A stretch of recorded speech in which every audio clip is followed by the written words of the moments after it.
ఇప్పుడు ఈ నేను మాట్లాడే ప్రెస్ మీట్ చూస్తున్నటువంటి రాజకీయ నాయకులకు కావచ్చు, బీఆర్ఎస్ పార్టీకి సంబంధం లేని వ్యక్తులకు కావచ్చు, వాళ్ళకి ఇది ఒక ఎంటర్టైన్మెంట్, ఇది ఒక వార్త.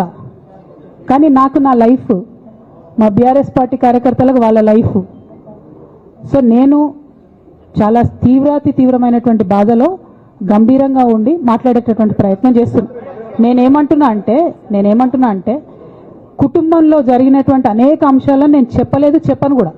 ఎందుకంటే అది ప్రజలకు అనవసరం. అది నేను ఆ బాధను పంచుకుంటే మీరు తట్టుకోలేరు కూడా.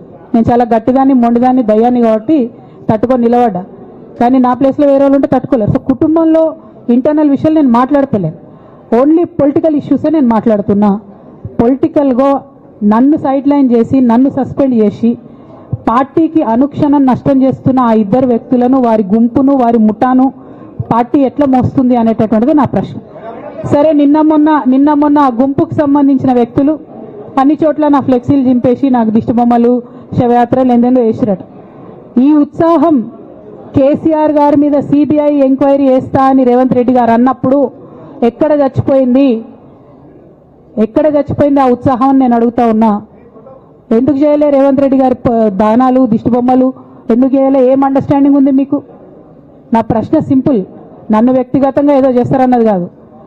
నాకు నష్టం జరిగేదే లేదు. ఎందుకంటే ప్రజలు చూస్తున్నారు, ప్రజలు గమనిస్తున్నారు. తెలంగాణ ఆడబిడ్డలు తమ ఇంటి ఆడబిడ్డలుగా ఆదరించారు నన్ను. ఒక్కొక్కరు అడిగితే అర్థమవుతలే, ఏం అర్థమవుతలే.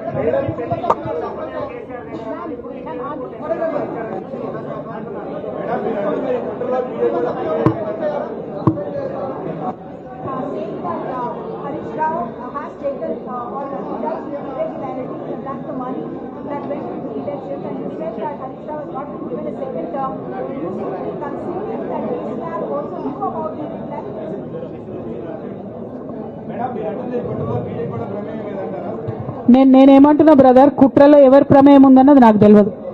నన్ను సస్పెండ్ చేసిండ్రు. బీఆర్ఎస్ పార్టీకి, తెలంగాణ ఉద్యమానికి, తెలంగాణ ప్రజలకు 20 సంవత్సరాలు నా జీవితంలో కష్టపడ్డా కాబట్టి ఒక అపీల్ చేస్తున్నా నేను ప్రెసిడెంట్ కేసీఆర్ గారికి, వర్కింగ్ ప్రెసిడెంట్ కేటీఆర్ గారికి. మన కుటుంబాన్ని విచ్ఛిన్నం చేసి పార్టీని హస్తగతం చేసుకోవాలనే కుట్ర జరుగుతుంది. దాన్ని తిప్పికొట్టండి. అవినీతి తిమంగళాలని బీఆర్ఎస్ పార్టీలకు వెళ్ళి తీసి బయటపడేయండి. అల్టిమేట్గా ప్రజలకు సేవ చేసే దాంట్లో మనం ముందుకెళ్లాలనేది నా ఆలోచన.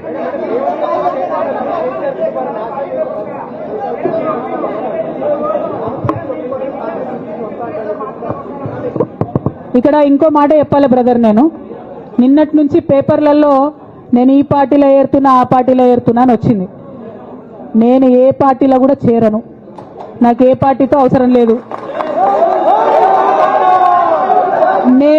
నేను ఫ్యూచర్లో ఏం చేయాలనే విషయం జాగృతి కార్యకర్తలతోని, తెలంగాణ మేధావులతోని, బీసీ బిడ్డలతోని, సామాజిక తెలంగాణ కోసం పనిచేసేటటువంటి అన్ని వర్గాల ప్రజలతోని, అందరితోని మాట్లాడిన తర్వాత నిర్ణయం తీసుకుంటా. కానీ తొందరపడి నిర్ణయం తీసుకునే అవసరం నాకు లేదు. 1, 2 ఏదో నిర్ణయం తీసుకోవాలనేటటువంటి విషయంతో నేను పనిచేయడం లేదు. జరిగినటువంటి పరిణామాలను ఒక్కొక్కటిగా ఎదుర్కొంటూ వస్తున్నాను. నిన్న జరిగినటువంటి పరిణామం చాలా కీలకమైనది, నా జీవితంలో అత్యంత ముఖ్యమైనటువంటి పరిణామం. కాబట్టి చాలా ఆలోచించి, ఆచితూచి